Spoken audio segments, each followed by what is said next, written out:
Welcome back to 60 Men Who Changed History. Salmaan Al Farsy Part-02. The Seeker After Truth, Breaking Free. I escaped from my iron chains and fled. I travelled with them to Syria. While I was there, I sought wisdom from their learned man, the bishop who led the church. I went to him and told him my story. I lived with him, serving, praying, and learning. But this bishop was not faithful in his religion because he used to gather money from the people to distribute it. But he would keep it for himself. Then he died. They appointed a new leader in his place. I have never seen a man more godly than he in his religion, nor more active in his bid for the hereafter, nor more pious in the world, nor more punctual at worship. I loved him more than I had ever loved any other person before. As fate approached, I asked, "Who shall guide me now?" His answer surprised me. "In Mosul, seek a certain man." I followed his advice, finding solace with a pious scholar. Time passed, and death claimed my mentor. Again, I inquired, and he pointed me to Nisyabian. There, I continued my quest for knowledge. When the pious man's time came, he revealed my final destination. Go to Amuraya in Byzantium. And so, I travelled to Byzantium, tending to cattle and sheep, seeking the wisdom that would shape my path. Guided by fate. As death loomed over him, I posed the question, to whom should I turn? His reply echoed with uncertainty. No one, he said, followed our path precisely. Yet, he foresaw an epoch, a time when a prophet like Abraham of old, would emerge. This prophet would migrate to the land of palm trees, bearing unmistakable signs. He'd abstain from charity, yet accept gifts, and a seal of prophethood would mark his shoulders. Driven by hope, I encountered a passing caravan from the Arabian Peninsula. "Take my cattle and sheep," I pleaded, "in exchange for passage to your homeland." They agreed, but treachery awaited me in Wadi al-Qura. Sold to a Jew, my journey took an unexpected turn. I saw many palm trees and cherished the hope that it was the land that had been described to me for the prophet, but it was not. I stayed with this Jew who bought me until another from Bani Qurayza came to him one day and bought me from him. I stayed with him until we came to Al-Madinah. By Allah, I had hardly seen it when I knew that it was the land described to me. I stayed with the Jew, working for him on his plantation in Bani Qurayza. One day, I was at the top of a palm tree with my master sitting below it, when a Jewish man came. He was a cousin of his and said to him, "May Allah destroy Bani Kubar. They are spreading a rumour about a man who came from Makkah, claiming that he is a prophet."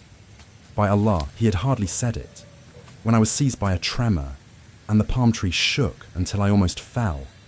I climbed down quickly, saying, "What are you saying? What news?" My master gave me a nasty slap and said, "What have you got to do with this? Return to your work."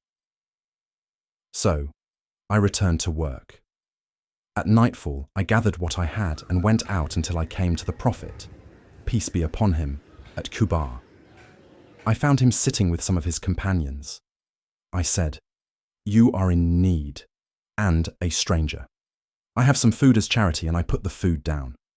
The Prophet, peace be upon him, said to his companions, "Eat in the name of Allah." He did not eat anything from this food. I said to myself, "This, by Allah, is one sign. He does not eat of charity." The next day, I returned to meet the Prophet, peace be upon him, again carrying some food, and said, "I can see that you do not eat from charity. I have something which I want to give to you as a present." I placed it before him. He said to his companions, "Eat in the name of Allah," and he ate with them. So I said to myself, "This indeed is the second sign. He eats of presents." After a while, I saw him sitting, having returned from a burial, and surrounded by his companions. He had 2 garments, carrying one on his shoulder and wearing the other. I greeted him, then bent to see the upper part of his back. He knew what I was looking for, so he threw aside his garment off his shoulder, and, behold, the sign between his shoulders, the seal of prophethood, was clear just as the Christian monk had described. At once I staggered towards him, kissing him and weeping. He asked me to come forward, and I sat before him and I told him my story. When I became a Muslim, slavery prevented me from taking part in the battles of Badr and Uhud. The Prophet, peace be upon him, advised me, "Go into terms with your master for him to free you." And so I did. The companions assisted me, and Allah freed me from bondage. I became a free Muslim, taking part with the Prophet, peace be upon him, in the Battle of Al-Khandaq and others. With these simple words, Salman spoke of his noble adventure for the sake of Allah. He was seeking the religion of truth, and this led him to Islam and helped him to find his role in life. What a noble person was Salman! What great thing was achieved by his restless spirit that withstood difficulties? He confronted the impossible, and it gave way. What devotion to the truth, and what sincerity that led its owner voluntarily away from the estate of his father, with all its wealth and luxury, to the wilderness, with all its difficulties and suffering.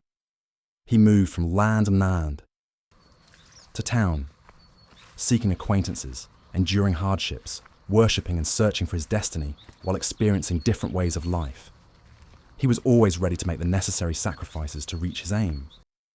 He was then sold into slavery, but was rewarded the best of rewards by Allah, making him reach the truth and come into the presence of his Prophet.